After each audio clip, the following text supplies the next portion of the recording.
샬롬. 샬롬. 좋은 날입니다. 복된 5월에 벌써 넷째 주네요. 5월 넷째 주에 오신 여러분들 환영합니다. 오늘 말씀이 여러분에게 위로가 되길 원하면서 함께 주제가 있는데 함께 따라합니다. 애통하는 자. 애통하는 자. 우리말에 애통하다란 말로 번역됐는데 원래는 펜타오, 그래서 가슴을 치면서 처절하게 우는 것입니다. 통곡하는 것입니다. 우리 사랑하는 성도 여러분, 최근에 아주 너무 즐거워서 막 웃다가 울음이 나온 적이 있습니까? 아니면 슬픈 영화를 보면서 나도 모르게 울어본 적이 있습니까? 아니면 가슴이 따뜻한 사연을 듣고서 이렇게 울어본 적이 있습니까? 우세요. 예전에 한 청년이 이렇게 했어요. 목사님, 어떻게 하면 성령 충만해집니까? 어떻게 하면 방언이나 예언이나 병 고침의 은사 같은 어떤 그런 능력을 가질 수 있습니까? 라는 질문을 한 적이 있습니다. 오래전의 질문이지만 지금과 동일하게 합니다. 그런 능력을 받고 싶기 원합니까? 함께 하세요. 하나님 안에서 울자. 하나님 안에서 울자. 우세요. 울어본 적 있습니까? 이 남자의 울음은 남자들은 평생에 3번 울라고 우리는 가르쳐서 배웠어요. 태어날 때, 뭐 군대 갈 때, 부모님 죽을 때, 그런가요? 남자의 울음에 대해서는 되게 인색하고, 여자의 울음은 별거 아닌 것 같지만 굉장히 파워풀한 그런 강력한 무기가 있어요. 그 울음의 화학적인 조성이 어떻게 됐을까요?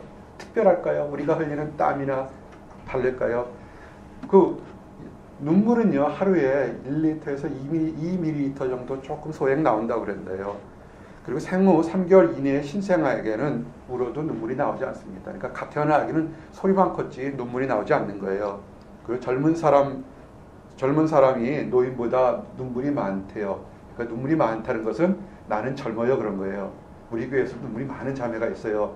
가장 젊은 거예요. 사실은 그런 거니까. 그러고요, 이 눈물은 약 pH로 산도로 치면 약 알칼리성이 있습니다. 그래서 눈물이 그 구조가 어떻게 나오는지 아직 다 안 밝혀진 것이 있는데, 눈물에 이 박테리아를 죽일 수 있는 성분이 있는 거 아세요? 몰랐죠? 아주 작지만 우리가 알고 있는 박테리아도 죽일 수 있는 그런 성분도 들어있어요.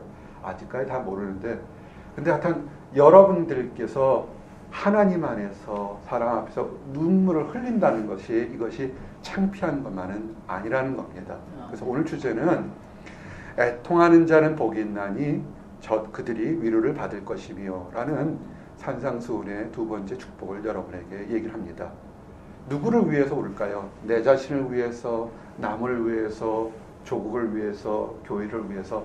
하여튼 울 수 있는 마음이 이렇게 열린 사람이 되기를 원하는 것이 오늘 것이 하나님의 축복이라는 것입니다. 그래서 오늘 여러분들에게 성경에 나온 사람들의 예를 좀 들으면서 어떤 사람들이 정말 애통했는지, 가슴을 치면서 울렸는데 그 슬픔이 오히려 변해서 축복이 됐는지 얘기를 좀 하기를 원합니다. 첫 번째가 요셉입니다. 요셉의 애통에 대해서 좀 증거하기를 원합니다. 요셉의 아버지가 누굽니까? 야곱이에요. 야곱에는 12아들이 있었어요. 근데 이 야곱이 가장 사랑했던 것이 요셉입니다. 남보다 더 사랑해서 염색 기술이 발달하지 않은 옛날에도 이 요셉에게는 채색 옷, 아주 알록달록한 색을 입혀서 이렇게 편애했어요. 이 아브라함 가정부터 내려오는 그 집안에 좀 좋지 않은 버릇이 뭐냐면 편애라는 버릇이 있었습니다. 이것이 야곱에게도, 아브라함과 이삭과 이 야곱에게도 동일하게 편애했습니다. 사실은 미리 알게 되면 누구 한 사람을 편애하는 것 자체가 그 가정에 문제가 될 수 있어요. 아내 사랑하는 것보다 먹는 걸 더 편애하는 거, 그 문제가 될 수 있어요. 아내 사랑하는 거나 남편 사랑하는 것보다 강아지를 더 좋아하는 거, 그것도 문제가 될 수 있어요. 이 편애는 문제가 있습니다. 하여튼 어쨌든 간에 이 야곱의 가정에는 위태위태했지만 형제들 간에, 12형제들 간에 이렇게 다 긴장감 있지만 한 사람을 편애했어요. 근데 이 요셉이 좀 가만히 있었으면 좋겠지만 그가 청년의 때, 혈기가 왕성했을 때 꿈을 꾸면서 꿈이 신기하니까 아버지한테도 형들한테 얘기했어요. 이런 거예요. 그 꿈에 노젓가리가 있는데, 곡식단이 있는데 내가 산 곡식단은 멀쩡하게 딱 서 있으면서 다른 곡식단은 다 엎어졌더라. 그래서 꿈을 해석하게 되면 뭐냐면 나는 나중에 크게 되지만 다른 형들은 다 내 밑에 고개를 숙이는 그런 존재가 될 거다 이렇게 얘기했습니다. 참 그렇잖아요. 평상시에도 아버지 사랑을 받고 싶어 했는데 요셉만을 편애해서 이렇게 마음이 조금 삐뚤어져 있는데 요셉이란 그 아버지 사랑받는 요셉이 꿈에를 얘기 들어서 이렇게 얘기를 하니까 자격지심도 있고 또는 또 분노도 있었으니까 어떻겠습니까? 기분이 안 좋았겠죠. 형들은 항상 이렇게 했어요. 창세기 37장 8절에 보니까 그의 형들이 그에게 이르되 내가 참으로 우리의 왕이 되겠느냐 참으로 우리를 다스리게 되겠느냐 라고 그의 꿈과 그의 말로 말미암아 그를 더욱 미워하더라. 아멘. 사실상 그렇죠. 이렇게 말 한마디가요 사실은 우리말에 천냥빚을 갚는다고 하는 것처럼 교회나 직장이나 가정에서 사실은 자기는 옳다고 얘기한 그 말 한마디가 사실은 심각할 정도의 엄청난 결과를 일으키는 것이 굉장히 많습니다. 요셉의 꿈이 사실이다 할지라도 좀 물어보고 하나님께 진지하게 이것을 어느 때 얘기할까요? 라고 얘기하는데 거의 동시에 튀어나온 것처럼 해서 사실상은 요셉의 형들이 그 요셉을 죽이려는 그런 것을 하죠. 그래서 어떻게 했습니까? 그들이 기회가 왔을 때 요셉을 죽이려고 하다가 이 유다가 설득하는 분에 죽이질 않고 그것을 요셉을 갖다가 팔아버리죠. 애굽 땅에 종살이로 팔아버렸습니다. 그래서 그가 종살이도 하고 나중에는 또 억울한 유명가에 있어서 감옥까지 살면서 무려 14년이란 인생의 막장을 살게 됩니다. 얼마나 힘들었을까요? 사랑받는 존재, 인정받는 존재에서 말 한마디 한 것 때문에 아마 요셉은 그랬을 거예요. 내가 말 한마디 한 것 때문에 형들이 나를 팔아서 내가 이렇게 힘들게 됐구나. 또한 보디발의 집에서도 또한 이 옥에서도 그가 말 몇 마디 한 것 때문에 그가 더욱더 신세가 처량해졌다고요. 그러다가 나중에 세월이 많이 간 다음에 그 당시에 애굽을 다스리는 바로의 꿈을 해석하면서 그가 지혜로운 자로 인정받아서 어떻게 했습니까? 애굽에서 두 번째 되는 사람이 되었습니다. 총리가 되었습니다. 그렇게 형들에게 버림받고 가족에게 버림받은 지가 20년이 지났습니다. 이 하나님께서 요셉에게 지혜를 줘서 이 애굽뿐만 아니라 가나안 모든 땅에 극심한 흉년이 들 거라는 것을 미리 알아서 7년간 풍년 때 곡식을 모아놓고 7년 흉년을 대비하게 됐습니다. 어떻게 됐습니까? 7년의 대흉년이 돌아보니까 자신을 노예로 팔아서 죽기를 원했던 그 요셉의 형제들도 먹을 것, 그 곡식을 사기 위해서 애굽까지 내려오게 된 것을 봅니다.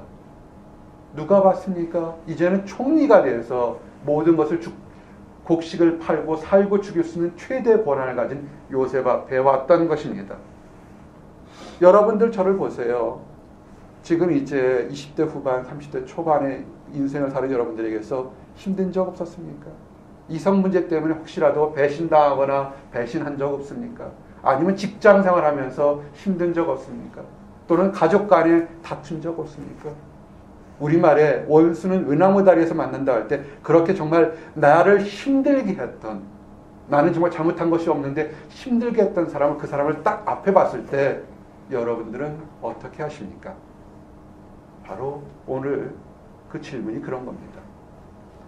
여기서 보면 그 하나님의 지혜를 받던 요셉이 감정을 속일 수도 있고 다른 거 할 수 있는데 요셉이 얼마나 힘들었는지 방송통하고 울었습니다. 가슴을 치면서 울었고 그 울음소리가 얼마나 컸는지 집 밖에 들렸고 애굽 사람들이 다 알 정도로 들렸다 이렇게 표현되어 있습니다. 창세기 45장 1절에서 2절에 보니까 요셉이 시종하는 자들 앞에서 그 정을 억제하지 못하여 소리질러 모든 사람을 자기에게서 물러가라 하고 그 형제들에게 자기를 알리니 그때 그와 함께한 다른 사람이 없었더라. 요셉이 방성대곡하니 애굽 사람들에게 들리며 바로의 궁중에 들리더라. 아멘. 20년 만에 찾아온 형들은 다 요셉이 다 죽은 줄 알았다고요. 그런데 죽은 줄 알고서 총리 앞에서 자기 동생인지도 모르고 우리 살려달라고 곡식을 팔아달라고 애원하는 모습에 연민의 정과 증오의 정과 그리고 지난 20년 동안 이렇게 인생의 막장에서 자기를 지켜주셨는 하나님의 사랑과 인도하심이 믹스드 필링이 된 겁니다. 어떻게 하겠습니까? 너무나 감정이 힘들고 어려우면요 사람이 말하는 것이 아니라 울음으로밖에 튀어나올 수 없는 것입니다. 오늘 성경이란 뭐냐면 내 생각과 나의 의지대로 무엇이 하는 것이 아니라 내 모든 감정까지도 다 하나님께 맡겨드릴 수밖에 없는 처절하게 낮아진 심장에서 터져나오는 그 애통함을 하나님께서 축복해 주신다는 것입니다. 요셉의 눈물에게서도 회개가 있었겠죠. 아, 내가 그때 형들 앞에서 잘난 척 그만할 걸, 아버지 사랑받았을 때 좀 겸손할 걸, 그러면서도 내가 뭘 그렇게 잘못했다고 동생이 동생이 형한테 좀 그 귀염받고 말 한마디 실수도 하는 거지 좀 보호해줘야지 나를 종으로 팔아버리면 어떻게 그러냐는 그런 원망도 있었을 겁니다. 미움도 있었을 거고 언젠가 이 감옥에서만 돌아가게 되면 고향에 돌아가서 내가 힘이 있으니까 복수하겠다는 생각도 있었을 것입니다. 그러나 그것이 하루 이틀 만에 끝나는 것이 아니고 세월이 1년, 2년 지나가면서 그도 지쳤을 겁니다. 힘들었을 거고 잊고 싶어 했을 거고 그런 처참한 환경에서 그 내려막길 상에서도 버리지 않으시고 인도하시는 하나님의 사랑을 보면서 아하, 하나님이 나 같은 사람도 사랑하시는구나 생각하고 나중에 주의가 한 나라 그 당시는 애굽이 전 세계를 제패했으니까 전 세계 2인자가 됐을 때 그가 맘만 먹으면요 병사를 보내서 그 형들을 죽일 수 있었는데 그렇게 하지 않았던 그의 인내심과 사랑 그 모든 것이 한꺼번에 터졌습니다. 여러분 요셉의 위대한 것은 뭐냐면요 회개하면서 새롭게 볼 수 있고 미움이 변해서 사랑으로 변하고 나같이 부족한 사람도 하나님께서 인도하셨다는 그 고백이 터져나올 때 그 애통함이 터져나올 때 요셉이 위대했던 것입니다. 창세기 45장 5절 보니까 형들이 바들바들 떨죠. 죽이려고 보냈던 요셉이 전 세계를 제파하는 총리 대신으로 자기들의 앞에 서 있지 않습니까? 요셉이 얘기합니다. 당신들이 나를 이곳에 팔았다고 해서 근심하지 마소서 한탄하지 마소서 하나님이 생명을 구원하시려고 나를 당신들보다 먼저 보내셨나이다. 아멘.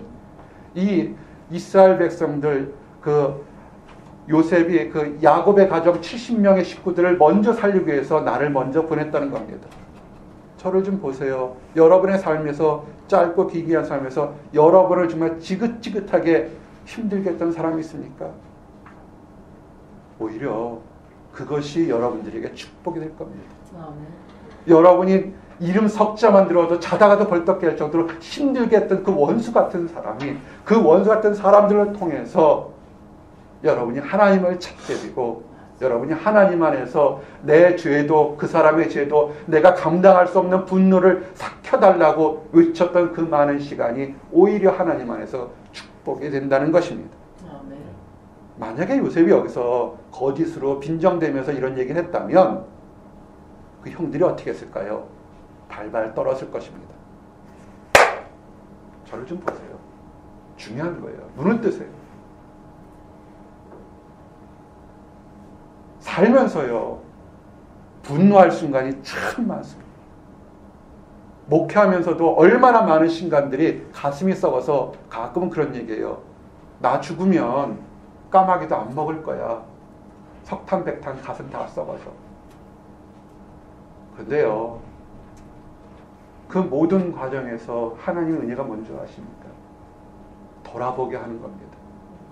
나 같은 죄인을 용서하셨던 하나님의 사랑도 돌아보게 되고 또 나를 미워했던 사람도 오히려 불쌍해지고 연민의 정을 갖게 되고 그리고 저 사람도 만약에 하나님을 알았다면 저런 일을 하지 않았을 때는 그런 심파시도 갖게 되고 요셉이 걱정하지 말라. 나를 당신들이 판 것은 더 큰 계획 때문에 이 가정을, 이 민족을, 이 세상 사람을 구하게 보낸 것이니까 두려워하지 말라 그랬으니까 그 형들이 어떻게 되었습니까? 자기 잘못과 함께 하나님 뜻이 함께 어떻게 돼? 우는 수밖에 없어요. 거기에서 무슨 공치사가 나오겠습니까? 말 많이 하는 사람이요 쓸데없는 헛소리 그거 다 거짓말일 가능성도 없습니다. 함께 껴안고 울었습니다. 그들이 함께 껴안고 울어서 사실은 그때 그 애통하는 것으로 인해서 문제는 해결됐습니다. 20년간 처절하게 그 요셉을 괴롭혔던 그 애통의 문제가 하나님 안에서 눈물을 흘렸고 보니까 그를 미워하고 그를 두려워했던 그들의 형제들도 같이 울었다는 것입니다.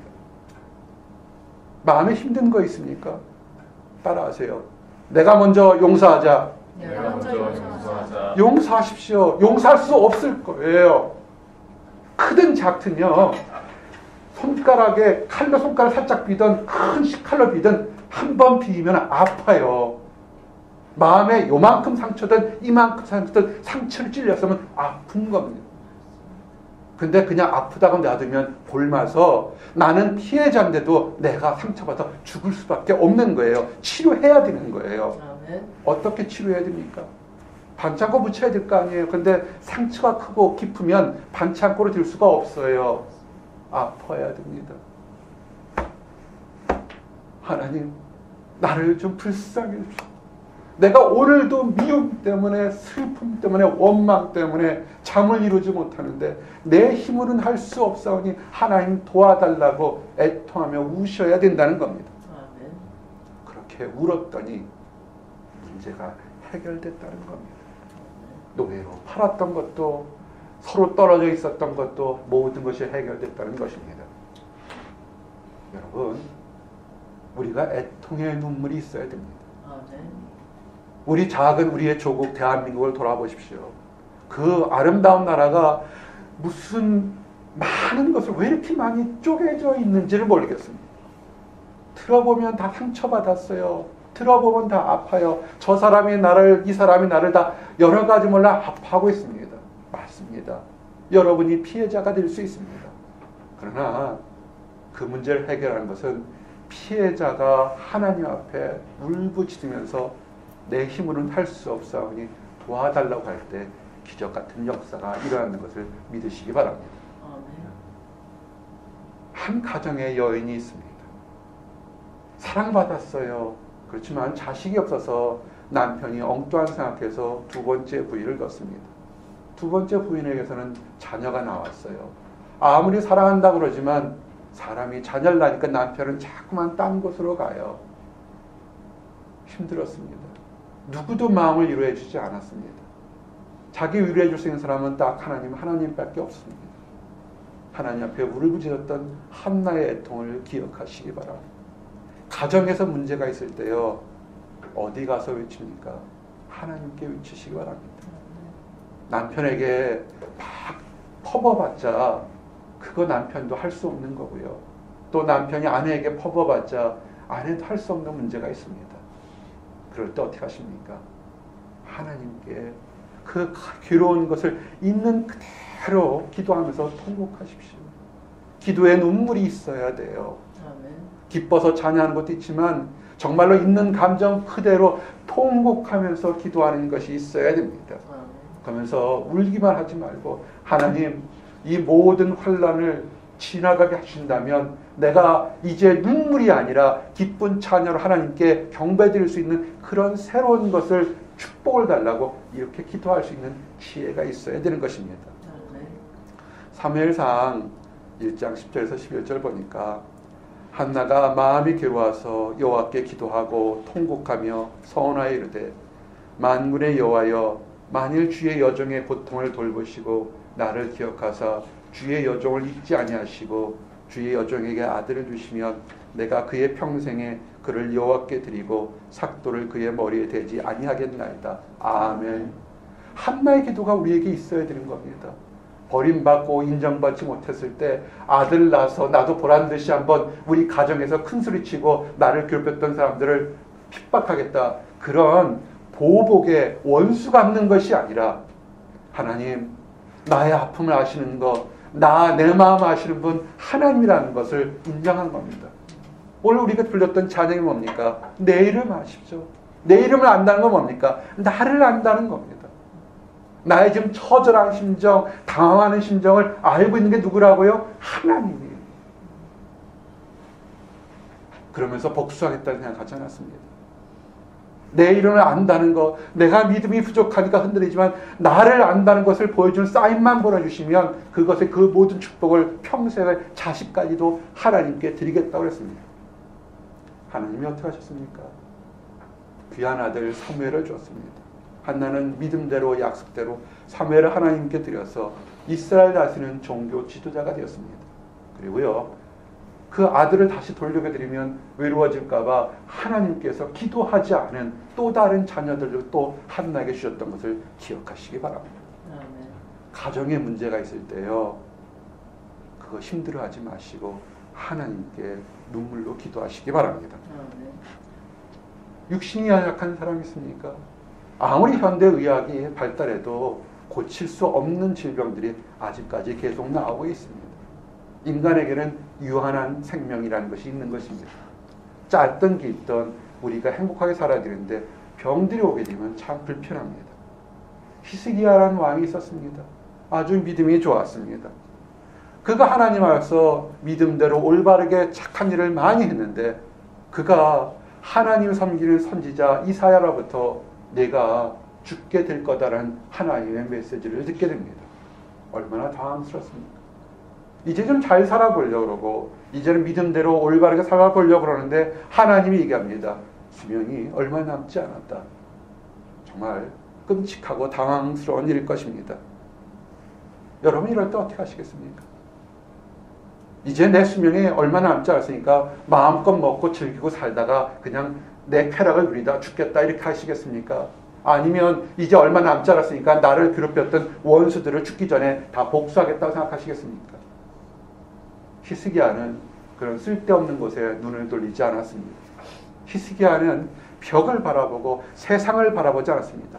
벽을 바라본다는 것은 세상에 다른 얘기 듣지 않고 나를 보는 하나님을 바라본다는 것과 똑같습니다.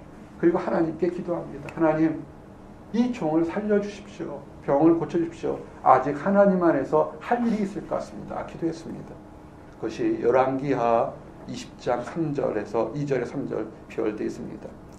히스기야가 낯을 벽으로 향하고 여호와께 기도하며 이르되 여호와여 구하오니 내가 진실과 전심으로 주 앞에 행하며 주께서 보시기에 선하게 행하신 것을 기억하옵소서 하고 히스기야가 심히 통곡하더라. 아멘. 히스기야가 통곡하면서 지혜롭게 얘기합니다. 하나님, 내가 부족한 건 많지만 그래도 한두 가지 잘하는 것이 하나님에 있다면 그 선한 것을 보시고 어떻게 나를 좀 불쌍하게 여길 수 없겠습니까? 라고 얘기를 합니다. 히스기야가 눈물의 기도를 합니다. 통곡의 기도를 합니다. 그럴 때 하나님께서 얘기를 합니다. 하나님이 이렇게 얘기합니다. 내가 네 기도를 들었고 네 눈물을 보았노라. 내가 너를 낫게 하리니 네가 3일 만에 여호와의 성전에 올라가겠고 내가 네 날에 15년을 더할 것이며. 아멘. 여러분, 하나님이요 우리의 기도도 들었지만 우리가 흐르는 눈물도 보신다는 것입니다. 아멘. 하나님이 보세요. 아멘. 그래서 아무도 안 볼 거라고 허튼 것 하지 마시기 바랍니다. 히스기야는 애통하는 사람이었습니다. 가슴을 치면서 지금 내가 아직은 죽을 때가 아닌데 하나님 불쌍히 달라고 했을 때 그 흐르는 눈물을 누가 봤다고요? 하나님이 보셨다는 겁니다. 가족 간에 문제가 있었고요. 남편 간에 문제가 있었고 개인의 문제가 있을 때 이제쯤 비전을 커서 민족적인 그런 애통함을 가졌던 사람이 있습니다. 그가 느헤미야입니다. 느헤미야는 바사 제국에서 관리로 있었습니다. 근데 그가 이스라엘 백성들이 수백 년 동안 하나님 안에서 범죄함으로 인해서 계속 많은 선지자들이 회개하라, 회개하지 않으면 진노가 있을 거다, 회개하지 않으면 이 이스라엘 따라가 이스라엘과 유다가 망할 거다 했지만 그들은 회개하지 않았습니다. 예레미야 애가를 보게 되면 예루살렘에 대해서 하나님께서 진노하시겠다고 했어요. 우리가 하나님을 믿는다고 하지만 좋은 일만 있을 거라고 생각하지 마시기 바랍니다. 하나님을 제대로 섬기지 않고 하나님 앞에서 그릇된 행동을 하게 되면 하나님의 진노가 있어요. 이렇게 얘기합니다. 예레미야서 애가 2장 5절에 주께서 원수같이 되어 이스라엘을 삼키셨으며 그 모든 궁궐을 삼키셨고 견고한 성도를 무너뜨리사 딸 유다의 근심과 애통을 더하셨도다. 아멘.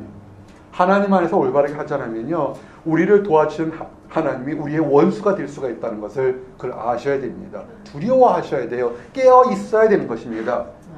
여러분이 잘못했을 때 마음이 교만하고 육신이 교만하고 또한 심령이 교만했을 때 어떻게 합니까? 따라하세요. 여호와께 돌아가자. 여호와께 돌아가자. 돌아오십시오. 질병이 있고 마음의 불평이 있고 가정의 원망이 있고 다툼이 있는데도 여전히 그 속에 살고 있다면요, 그건 하나님의 진노가 있는 겁니다.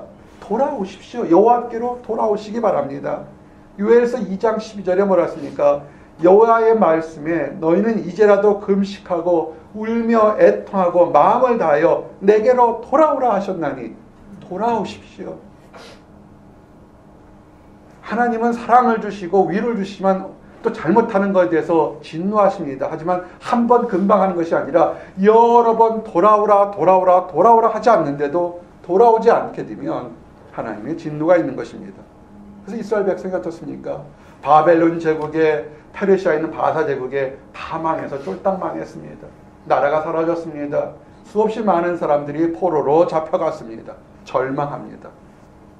나쁜 일을 해서 나쁜 일을 한 사람들이 많아서 나라가 망했지만 그래도 그 중에는 선인들도 있었을 거고 하나님을 경외하는 사람들도 있었을 거 아닙니까? 그들이 애통합니다. 우리가 나라를 잃었습니다. 우리가 이방 백성들 위해서 아버지 들짐승처럼 천대받고 삽니다. 하나님, 아브라함에게 약속했던 축복의 그 약속이 우리에게 있기를 원합니다. 애통하면서 기도했습니다. 여러분, 힘들고 어려울 때요, 죄 속에 빠져서도 하나님의 구원이 있다는 것을 믿으시기 바랍니다. 스가랴서 12장 10절에 보니까 내가 다윗의 집과 예루살렘 주민에게 은총과 간구하는 심령을 부어주리니 그들이 그 찌른 바 그를 바라보고 그를 위하여 애통하기를 독자를 위하여 애통하며 그를 위하여 통곡하기를 장자를 위하여 통곡하듯 하리이다. 아멘. 이것은 그 당시 예언과 함께 예수님께서 이 땅에 오시는 것에 대한 모든 예언이 함께 있는 겁니다. 애통하면서 우리를 회복시킬 거라고 얘기합니다. 그 후에 이런 예언과 경고의 말씀과 또한 위로의 말씀이 있을 때 BC 444년경입니다. BC 538년 1차 포로로 귀환하고 나서 약 100년이 지난 후에도 그 가나안 땅 이스라엘 사람들은 성벽을 재건할 수가 없었습니다. 모든 것이 망했습니다. 성벽이 뭡니까? 고대 사회에서는 한 나라를 지킬 수 있는 가장 그루터기이자 방벽인데 그 모든 것이 무너져 있었던 것입니다. 느헤미야 1장 3절에서 5절 보니까 느헤미야가 그 이스라엘의 예루살렘이 어떻게 됐냐 물을 때 이렇게 나와 있습니다. 그들이 내게 이르되 사로잡힘을 면하고 남아있는 자들이 그 지방 거기에서 큰 환난을 당하고 능유을 받으며 예루살렘 성문 없어지고 성문들은 불탔다 하는지라 내가 이 말을 듣고 앉아서 울고 수일 동안 슬퍼하며 하늘의 하나님 앞에 금식하며 기도하며 이르되 하늘의 하나님 여호와 크고 두려우신 하나님이며 주를 사랑하고 주의 계명을 지키는 자에게 언약을 지키시며 긍휼을 베푸시는 주여 간구하나이다. 아멘. 이런 것일 수가 있습니다. 여러분들이 만약에 미국에 정착하고 살고 있는데 우리의 조국 대한민국이 그런 일은 없겠지만 힘든 일이 나서 그 아름다운 땅들이 다 무너지고 폐허됐을 때 여러분들은 어떻게 하시겠습니까? 아니면 북한 땅이 지금 겉으로는 멀쩡할지 모르겠지만 속으로 많이 부러지고 다쳐지고 쓰러진 수없이 많은 것을 볼 때 여러분들은 어떻게 하시겠습니까? 라는 질문입니다. 우리는 편히 먹고 살 수 있습니다. 느헤미야도 바사 제국의 관리로서 편히 먹고 살고 있었을 때 그들의 조상 땅, 그들의 예루살렘 성이 다 무너지고 성문도 없어진 완전히, 그리고 거기에 포로로 귀환했던 1차 포로, 2차 포로 귀환했던 모든 사람들도 제대로 살지 못하고 그 이곳에 있는 주민들에게 능욕받고 모욕받고 있고 죽음을 당하고 있다는 사실을 들을 때 그가 통곡하면서 가슴을 치면서 기도했던 것입니다. 내 사랑하는 조국, 하나님이 선택한 그 예루살렘 성을 다시 회복시켜 줄 수 없겠냐고 기도했던 것입니다. 나는 교회에서 정치적인 얘기는 되도록 안 하는 것을 원칙으로 삼고 있습니다.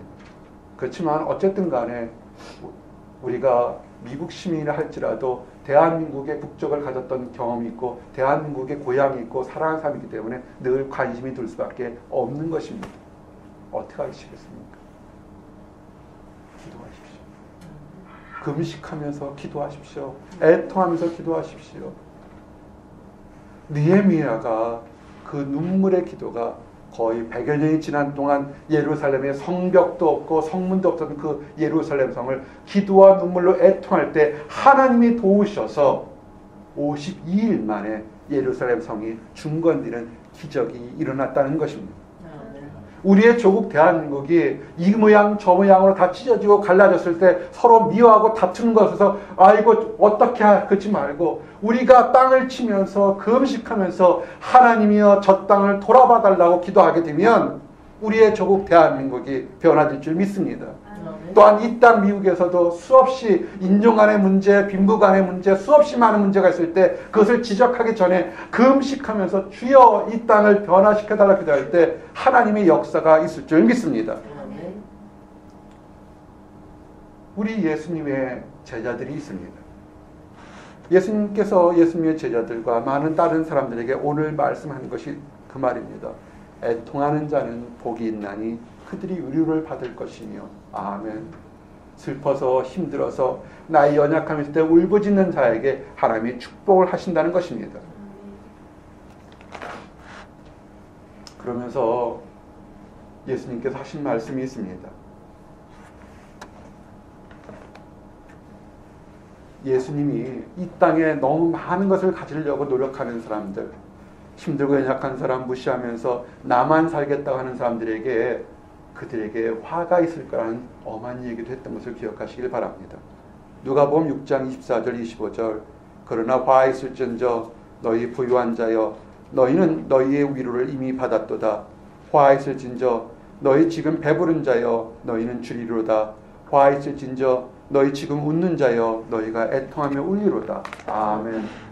울음이 있어야 돼요. 교회를 다니면서 늘 좋은 것과만 내 행복만을 추구하는 그런 사람이 있다면 남의 아픔을 알지 못한다면 그 사람은 어떻게 하면 잘못하면 하나님이 얘기하는 화익수진저에 해당될지도 모른다는 것입니다. 왜요? 주변에 상한 심령들이 많은데 전혀 알지 못한다는 거 아닙니까? 그리고요, 한번 따라하세요.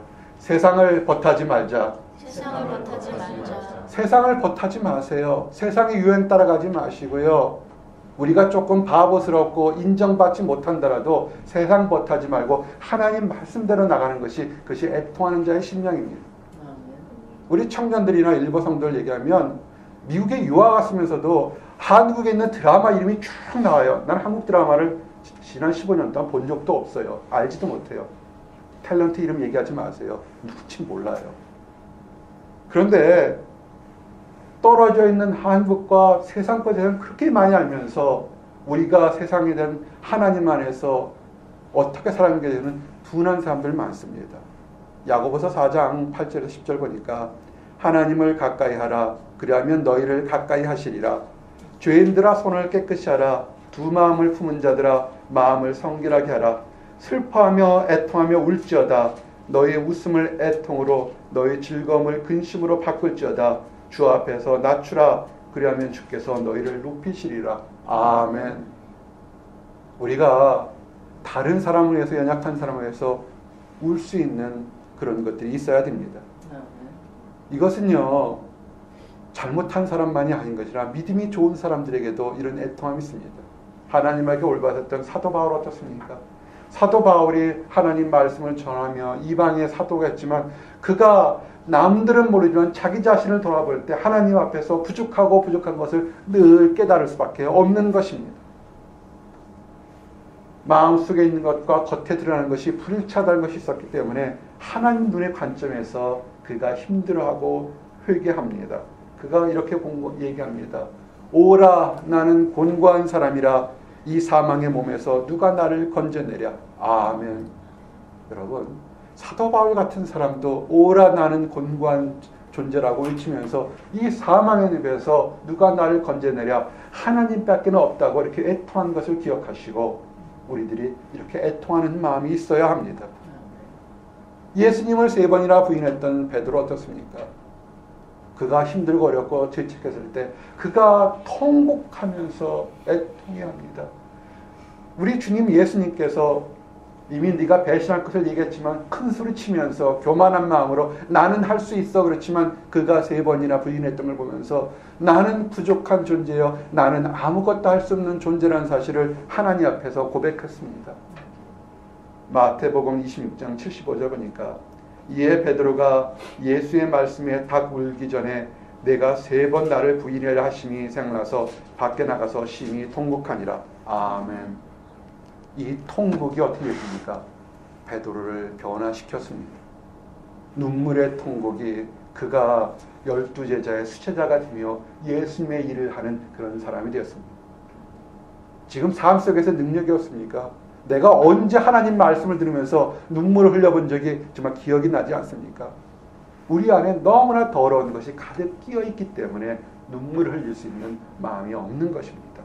회개하고 내려놓으시기 바랍니다. 사람들이 묻습니다. 목사님은 예수님의 어떤 면이 좋습니까? 참으로 많죠. 참으로 많으니까 모든 세상적인 건 뒤로 하고 정말 어려운 과정에서도 목회를 합니다. 근데 그 중에서도 몇 가지 마음에 드는 것 하나가 뭐냐면 저는 예수님이 우셨다는 모습에 정말 마음에 들면서 위로가 됩니다. 아주 어릴 때부터 나는 위인전들을 참 많이 읽었어요. 아마 한국 교육에 위인전이라는 것을 참 많이 읽게 시킵니다. 그렇지만 그들이 많은 위인들 중에서 울었다는 기사를 나 거의 본 적이 없었던 것 같습니다. 근데 정말 세상의 위대한 그 지도자였고 하나님의 아들이고 신 그 자체였던 예수님께서 성경에 보면 3번 우셨다는 기록이 나오고 있습니다. 그것도 통곡하셨어요. 첫 번째는 뭐냐면 나사로의 무덤 앞에서 우셨습니다. 예수님도요. 예수님은 사람을 어떻게 봤냐면 좋아하고 미워하고 하지 않았습니다. 예수님은 어떻게 하셨냐면 좋아하고 더 좋아하셨습니다. 예수님께서 좋아하는 것보다 더 좋아했던 사람들이 있습니다. 그것이 마르다와 마리아와 이 나사로입니다. 나사로가 죽었습니다. 이미 죽기 전을 아셨고 죽은 후 3일 동안 있었다가 나사로의 무덤에 가셨습니다. 요한복음 11장 35절에 보니까 예수께서 눈물을 흘리시더라 그랬습니다. 많은 사람들이 예수께서 눈물을 흘리시면서 이렇게 얘기합니다. 아니 수없이 많은 사람들을 병자를 고치고 죽은 자를 살리면서 정작 자신이 좋아했던 아꼈던 친구는 왜 살릴 수 없었나 이렇게 조롱반 또는 힐난합니다. 예수님께서 통분하시면서 눈물을 흘리셨다고 합니다. 억울하셨을까요? 아니면 사랑하는 사람이 일어서 했을까요? 예수님께서는 뭡니까? 생명의 근원입니다. 죽음에서 다시 살아 일으킬 수 있는 그 생명의 그런 것을 아무리 많이 보여줘도 깨닫지 못하는 허다한 사람들의 그 안타깝고 완악한 마음을 인해서 예수님께서 통분하면서 우셨습니다. 아무리 예수님은 구원이시오, 예수님은 위로가 되시고 예수님은 희망이 된다고 하지만 수없이 교회에서 수많은 사자들이 외치지만 교회를 다니는 성도들은 여전히 미워하고 싸우고 시기하고 다투고 있는 모습에 아마도 예수님은 지금도 우실지 모르겠습니다.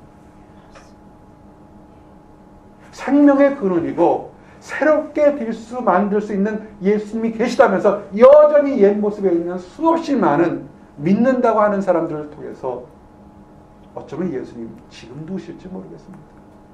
뭐라고 했습니까? 누구든지 그리스도 예수 안에 있으면 새로운 피조물이라 보라 이전 것은 지나갔으니 새 것이 되었도다. 아멘.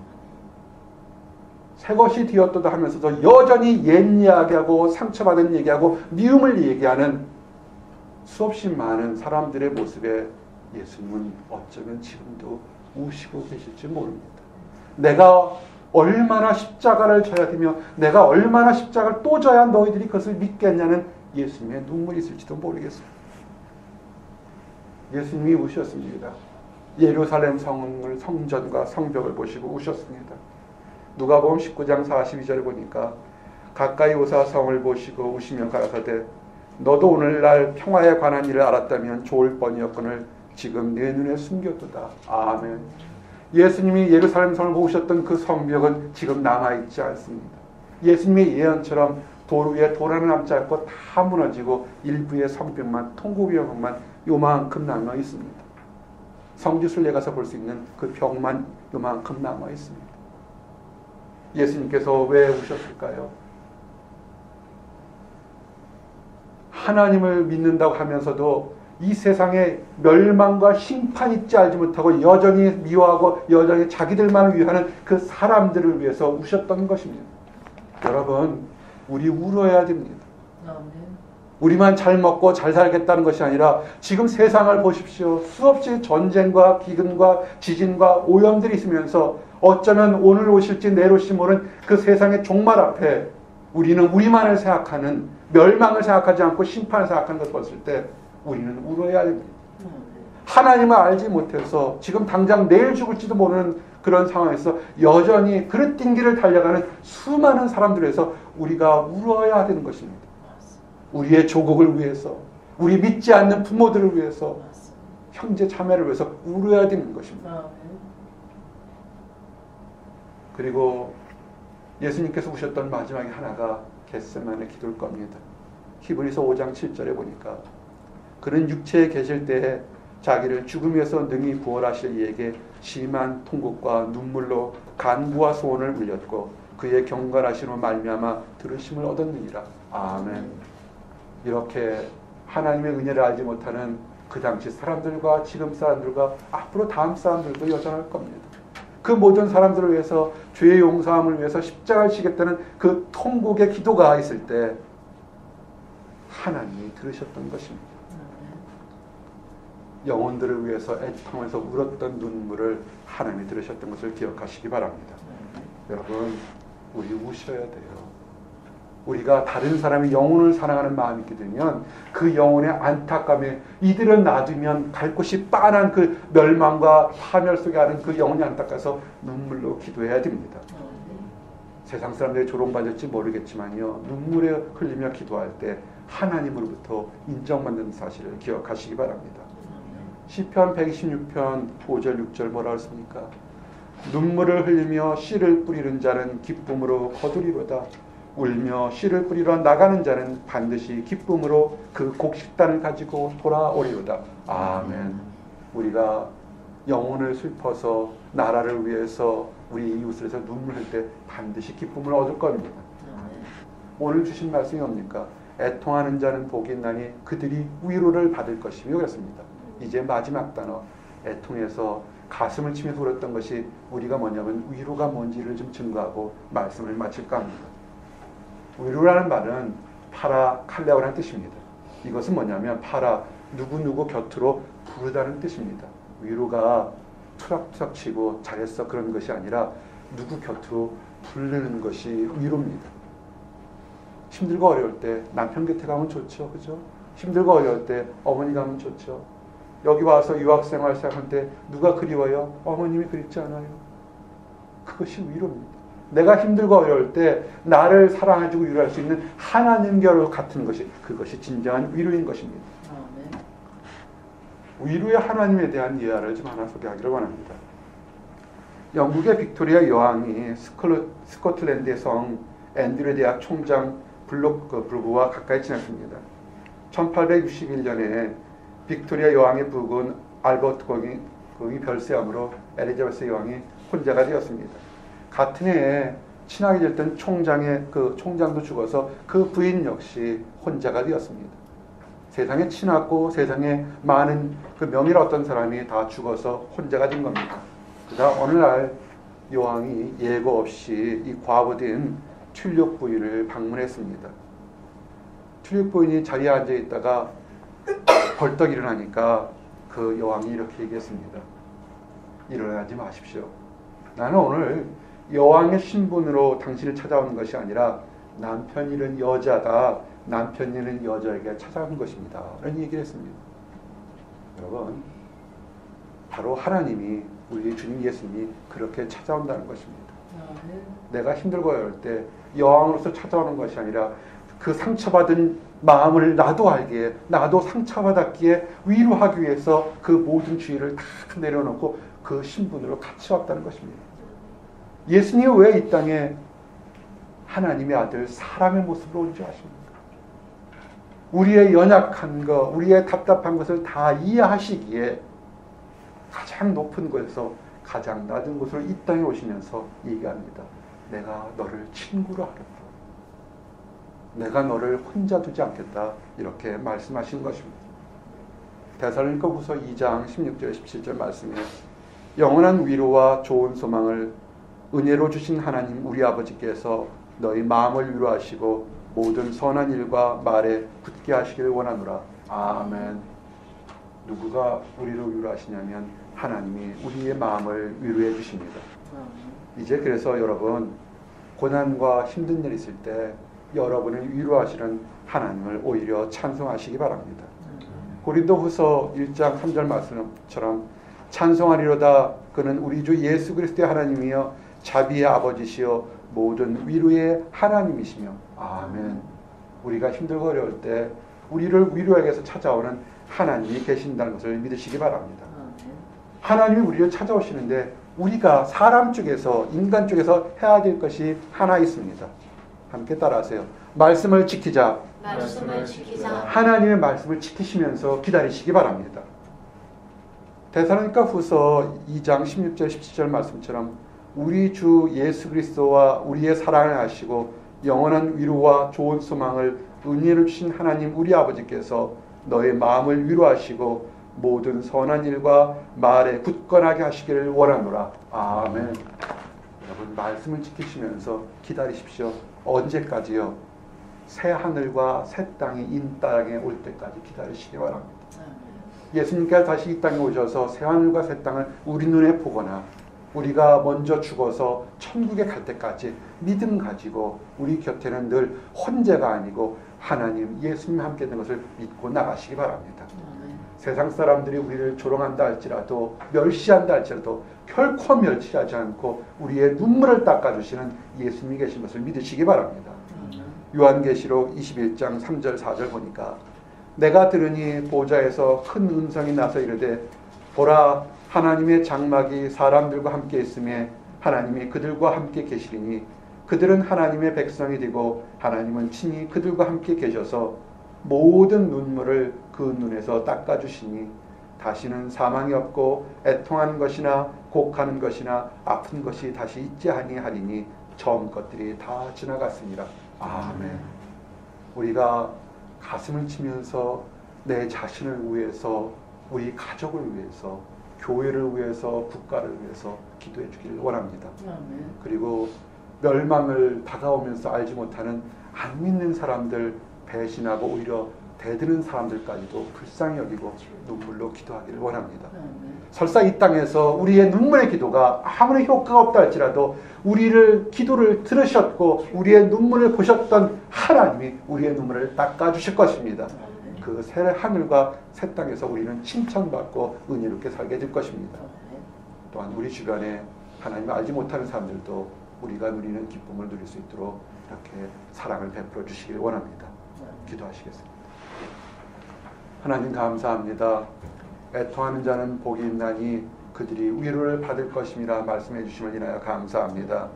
우리가 하나님 안에서 우리 자신을 위해서 이웃과 가족을 위해서 또한 국가와 교회를 위해서 기도할 수 있도록 인도하여 주시옵소서. 눈물로 기도하며 하나님 안에 선한 위로와 공의가 넘칠 수 있도록 기도하도록 허락해 주시옵소서. 또한 그 모든 것이 하나님 때 아름답게 되어서 모든 사람들이 하나님께 위로를 받을 수 있도록 허락해 주시옵소서.